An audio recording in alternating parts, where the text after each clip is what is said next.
എറണാകുളം ജില്ലയിലെ കോതമംഗലത്തിനടുത്തുള്ള വടാട്ടുപാറയിലാണ് നാടിനെ നടുക്കിയ സംഭവം അരങ്ങേറിയത്. വടാട്ടുപാറയിലെ ഒരു വീട്ടിൽ മാത്യു എന്ന ഗ്രഹനാഥൻ തന്റെ ഡൈനിങ് ഹാളിൽ ഇരുന്ന് ഭക്ഷണം കഴിക്കുകയായിരുന്നു. പെട്ടെന്നാണ് അടുക്കളപ്പുറത്തു നിന്നും ഒരു ശബ്ദം കേട്ടത്. മാത്യുവിന്റെ വീട്ടിൽ വർഷങ്ങളായി റബ്ബർ വെട്ടിക്കൊണ്ടിരിക്കുന്ന മുഹമ്മദിന്റെ ശബ്ദമായിരുന്നു അത്. അയാൾ അടുക്കളയിൽ നിൽക്കുന്ന മാത്യുവിന്റെ ഭാര്യയോട് താൻ സിറ്റി വരെ പോവാണെന്നും മഴ വരുന്നതിനാൽ റബ്ബർ പാല് എടുത്തു വെച്ചേക്കണമെന്നും ആവശ്യപ്പെടുകയായിരുന്നു. മാത്യുവിന്റെ ഭാര്യ മേരിയുടെ കൈകളിൽ നിന്നും ഒരു ഗ്ലാസ് കാപ്പി കുടിച്ച ശേഷം മുഹമ്മദ് അവിടെ നിന്നും പോയി. ഭക്ഷണം കഴിച്ച ശേഷം ടൗണിലേക്ക് പുറപ്പെടാനായിരുന്ന മാത്യുവിന്റെ അടുത്തേക്ക് വന്ന മേരി ടൗണിൽ നിന്ന് മടങ്ങി വരുമ്പോൾ ആസിഡ് കൊണ്ടുവരണമെന്ന് ആവശ്യപ്പെട്ടു. താൻ റബ്ബറിന്റെ കറയെടുക്കാൻ പോവുകയാണെന്നും പറഞ്ഞ ശേഷം അവർ അടുക്കളപ്പുറത്തു നിന്ന് റബ്ബർ തോട്ടത്തിലേക്ക് പോയി. ഏകദേശം 11 മണിയോടുകൂടി ടൗണിൽ പോയി ആസിഡും മറ്റ് സാധനങ്ങളും ഒക്കെ വാങ്ങി തിരികെ എത്തിയ മാത്യു തന്റെ ഭാര്യയെ അവിടെയെങ്ങും കാണാത്ത സാഹചര്യത്തിൽ പേരക്കുട്ടിയോട് മുത്തശ്ശി എവിടെയെന്ന് അന്വേഷിക്കുന്നു.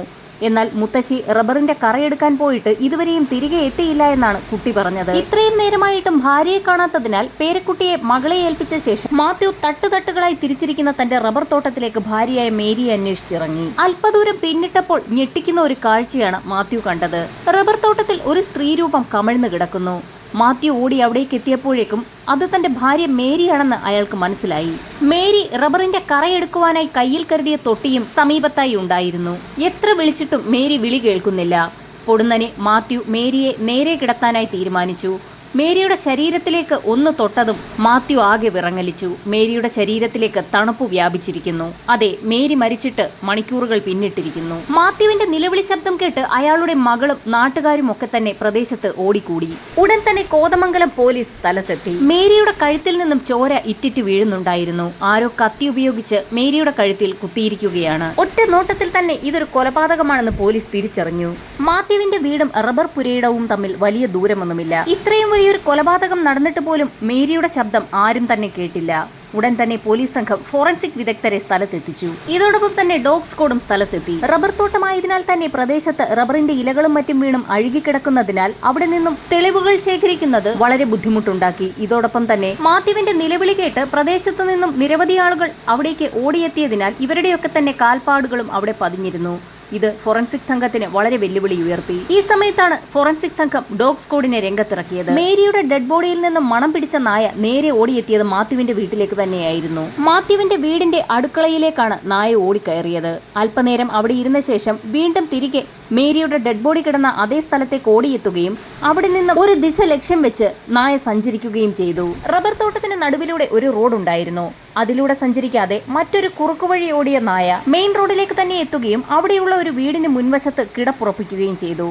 പിന്നാലെ എത്തിയ പോലീസ് സംഘവും മാത്യുവും പോലീസ് നായയുടെ കിടപ്പ് കണ്ട് അങ്ങോട്ടേക്ക് ചെന്നു. മാത്യുവിന്റെ വീട്ടിലെ റബ്ബർ വെട്ടുകാരനായ മുഹമ്മദിന്റെ വീടായിരുന്നു അത്. മുഹമ്മദിന്റെ വീടിന് മുൻപിൽ പോലീസ് നായ കിടക്കുന്നത് കണ്ട് മാത്യുവിനോ നാട്ടുകാർക്കോ പ്രത്യേകിച്ച് ഒരു അസ്വാഭാവികതയും തോന്നിയില്ല. കാരണം എല്ലാ ദിവസവും അതേ വീട്ടിൽ നിന്നാണ് മുഹമ്മദ് മാത്യുവിന്റെ വീട്ടിലേക്ക് എത്തുന്നതും അതേ അടുക്കളപ്പുറത്ത് നിന്നും കത്തിയും റബ്ബർ വെട്ടുന്നതിനായുള്ള മറ്റ് സാമഗ്രികളും എടുക്കുന്നതും റബ്ബർ വെട്ടിയ ശേഷം തിരികെ പോകുന്നതും. അന്നും പതിവ് പോലെ മുഹമ്മദ് വീട്ടിലെത്തിയതായും റബ്ബർ വെട്ടിയ ശേഷം തനിക്ക് ടൗണിലേക്ക് പോകണമെന്നും മഴ വരുന്നതിനാൽ റബ്ബർ പാല് എടുത്തു വെക്കണമെന്ന് തന്റെ ഭാര്യ മേരിയോട് പറഞ്ഞ ശേഷം അയാൾ പോയതായും മാത്യു പോലീസിന് മൊഴി നൽകി. എന്നാൽ മാത്യുവിന്റെ വീടിന്റെ പരിസരത്തുള്ള റോഡിൽ നിന്നും മുഹമ്മദ് ഒരു ഓട്ടോയിൽ കയറി മെയിൻ റോഡ് ഭാഗത്തേക്ക് പോയതായി ഒരു നാട്ടുകാരൻ പോലീസിനോട് പറഞ്ഞു.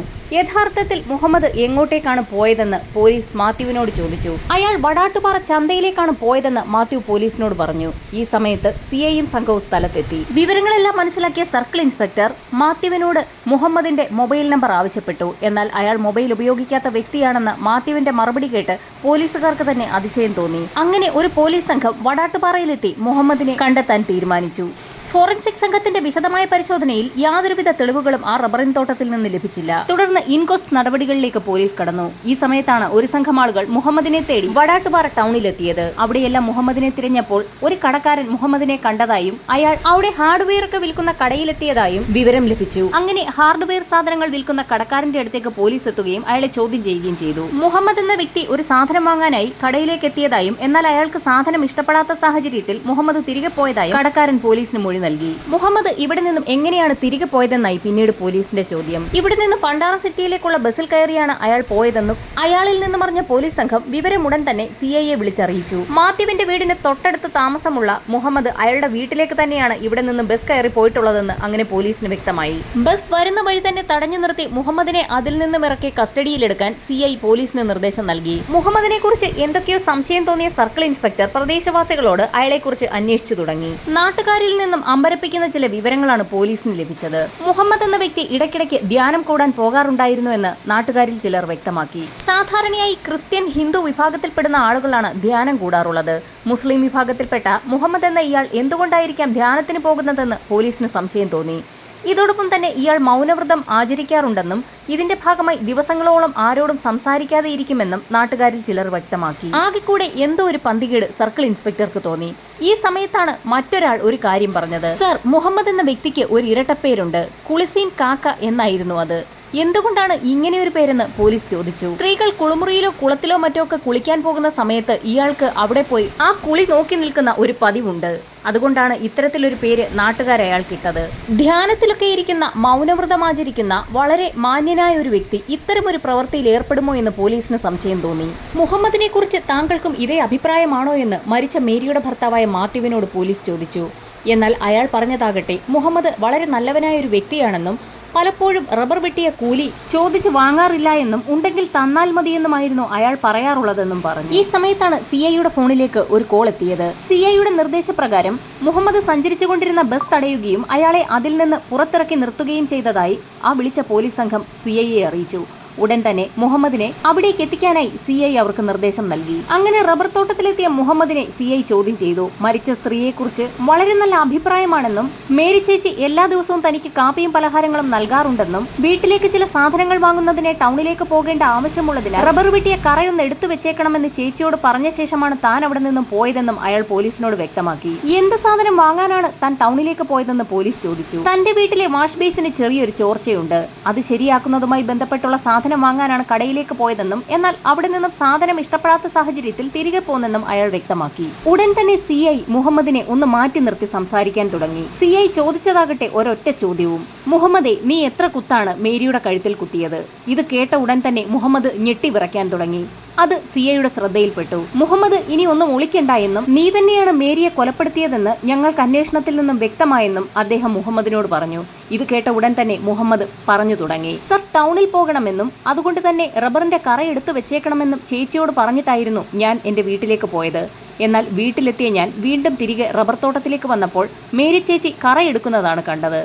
ഞാൻ അവിടെ വന്ന് നിൽക്കുന്നത് മേരി ചേച്ചി കണ്ടു. ഞാൻ വെറുതെ കള്ളം പറഞ്ഞതായിരിക്കുമെന്ന് കരുതി നീ എന്നെ പറ്റിച്ചതായിരുന്നോ എന്ന് മേരി ചേച്ചി ചോദിച്ചു. ഉടൻ തന്നെ എനിക്ക് എന്തോ തോന്നി. ഞാൻ കയ്യിലുണ്ടായിരുന്ന കത്തിയെടുത്ത് മേരി ചേച്ചിയുടെ കഴുത്തിൽ 2 തവണ ആഞ്ഞു കുത്തി. വളരെ കൂളായിട്ടാണ് മുഹമ്മദ് ഇത്രയും പറഞ്ഞു നിർത്തിയത്.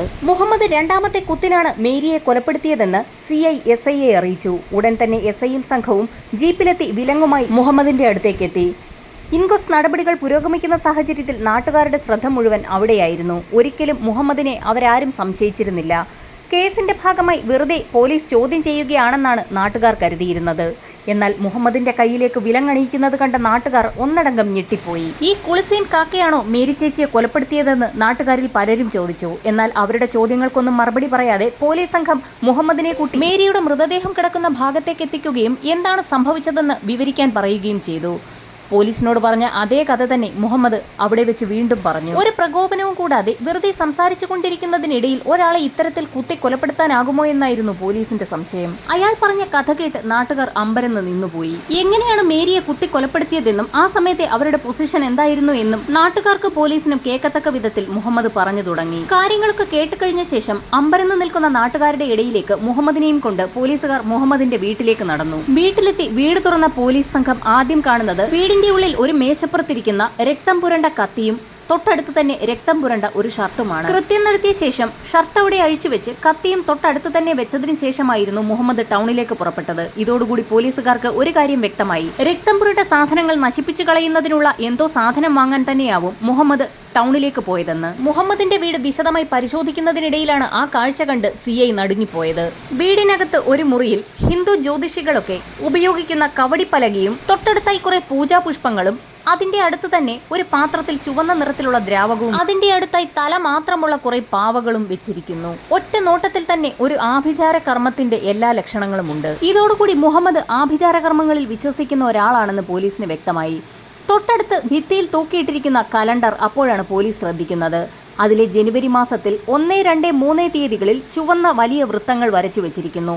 4-ാമത്തെ തീയതിയിലേക്ക് ഒരു ആരോ മാർക്കും കൊടുത്തിരിക്കുന്നു. ഇത് കണ്ട പോലീസ് ഉടൻ തന്നെ മുഹമ്മദിനെ ചോദ്യം ചെയ്തു. അയാൾ പറഞ്ഞതാകട്ടെ ഞെട്ടിക്കുന്ന കാര്യങ്ങളും. സർ, ഞാനൊരു കർമ്മം ചെയ്യാൻ തയ്യാറാവുകയാണ്. ആ കർമ്മത്തിലേക്ക് എനിക്ക് കുറച്ച് രക്തം വേണം. അതിനാണ് ആ ഷർട്ടിലും കത്തിയിലുമുള്ള രക്തം ഞാൻ കളയാതെ വെച്ചിരിക്കുന്നത്. ആ രക്തം എനിക്ക് കളത്തിലേക്ക് ഒഴിക്കണം. എങ്കിൽ മാത്രമേ ശക്തി ലഭിക്കുകയുള്ളൂ. ഇത് കേട്ട പോലീസ് സംഘം അമ്പരന്നു പോയി. എന്ത് ശക്തിയാണ് തനിക്ക് കിട്ടാൻ പോകുന്നതെന്ന് പോലീസ് മുഹമ്മദിനോട് ചോദിച്ചു. അപ്പോൾ അയാൾ പറഞ്ഞു, സർ, ആളുകളെ കൊന്നു കിട്ടുന്ന രക്തം കളത്തിലേക്ക് ഒഴിച്ചാൽ മാത്രമേ എനിക്ക് കൂടുതൽ ശക്തി ലഭിക്കുകയുള്ളൂ. ഒരു സൈക്കോപാത്തിന്റെ എല്ലാ ലക്ഷണങ്ങളോടും കൂടിയാണ് മുഹമ്മദ് സംസാരിച്ചു കൊണ്ടിരിക്കുന്നത്. കലണ്ടറിൽ രേഖപ്പെടുത്തിയിരിക്കുന്ന 3 ചുവന്ന അടയാളങ്ങൾ എന്താണെന്ന് പോലീസ് ചോദിച്ചപ്പോൾ വളരെ വിചിത്രമായൊരു മറുപടിയായിരുന്നു അയാൾ പറഞ്ഞത്. സർ, 3 കഴിഞ്ഞു, ഇനി 4-ാമത്തേത് തേടുകയാണ്. അതെ, ഇതിൽ നിന്നും 3 കൊലപാതകം മുഹമ്മദ് നടത്തിയതായി പോലീസിന് വ്യക്തമായി. 3-ാമത്തേതായിരുന്നു മേരിയുടേത്. 4-ാമതായി അയാൾ ഒരു ഇരയെ തേടുകയാണ്. എന്നാൽ ഇതിനു മുൻപ് മുഹമ്മദ് നടത്തിയ 2 കൊലപാതകങ്ങൾ ഏതൊക്കെയാണെന്ന് എത്ര കിണഞ്ഞ് പരിശ്രമിച്ച് ചോദ്യം ചെയ്തിട്ടും പോലീസിന് വ്യക്തമായില്ല. ഇതിലേക്ക് തെളിയിക്കുന്ന യാതൊരു വഴികളും മുഹമ്മദ് പോലീസിന് മുന്നിൽ തുറന്നില്ല.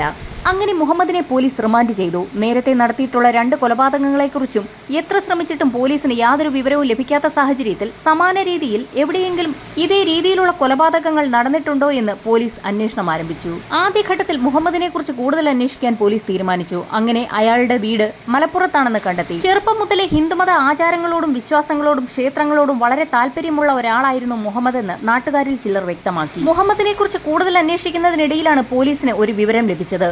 ഏതാനും 3 വർഷങ്ങൾക്ക് മുൻപ് ദുരൂഹ സാഹചര്യത്തിൽ മരണപ്പെട്ട ഒരു സ്ത്രീയുടെ വിവരമായിരുന്നു അത്. കോതമംഗലത്ത് മധുരപ്പള്ളിയിൽ ഷാജിയുടെ ഭാര്യ ഷോജി കഴുത്തറുത്ത് കൊല്ലപ്പെട്ട നിലയിൽ കണ്ടെത്തിയിരുന്നു. ആ കൊലപാതകവുമായി മുഹമ്മദിന് എന്തെങ്കിലും ബന്ധമുണ്ടോ എന്നുള്ള കാര്യമാണ് പോലീസ് അന്വേഷിക്കുന്നത്. എന്നാൽ ആ കൊലപാതകം മുഹമ്മദ് നിഷേധിച്ചു. മുഹമ്മദിനെ കുറിച്ച് കൂടുതൽ മനസ്സിലാക്കിയ പോലീസിന് ഒരു കാര്യം വ്യക്തമായി. അയാൾ നടത്തിക്കൊണ്ടിരിക്കുന്നത് നരബലിയാണ്. 4 സ്ത്രീകളെ കൊലപ്പെടുത്തിയാൽ അയാൾക്ക് കൂടുതൽ ശക്തി ലഭിക്കുമെന്നാണ് അയാളുടെ വിശ്വാസം. 4 സ്ത്രീകളെ കൊന്ന് അമരത്വം നേടുക എന്നുള്ളതാണ് അയാളുടെ ലക്ഷ്യം. അതിനായി 3 സ്ത്രീകളെ കൊലപ്പെടുത്തുകയും 4-ാമത്തെ സ്ത്രീക്കായി തിരച്ചിൽ നടത്തുകയുമായിരുന്നു. 3-ാമത്തെ സ്ത്രീയായ മേരി കൊല്ലപ്പെട്ട ദിവസം തന്നെ അയാൾ പിടിക്കപ്പെടുകയായിരുന്നു. നേരത്തെ മുഹമ്മദ് നടത്തിയെന്ന് പോലീസ് കരുതുന്ന 2 കൊലപാതകങ്ങളിലും പ്രത്യേകിച്ച് തെളിവുകളൊന്നും തന്നെ കോടതിയിൽ ഹാജരാക്കാൻ പോലീസിന് കഴിഞ്ഞിരുന്നില്ല.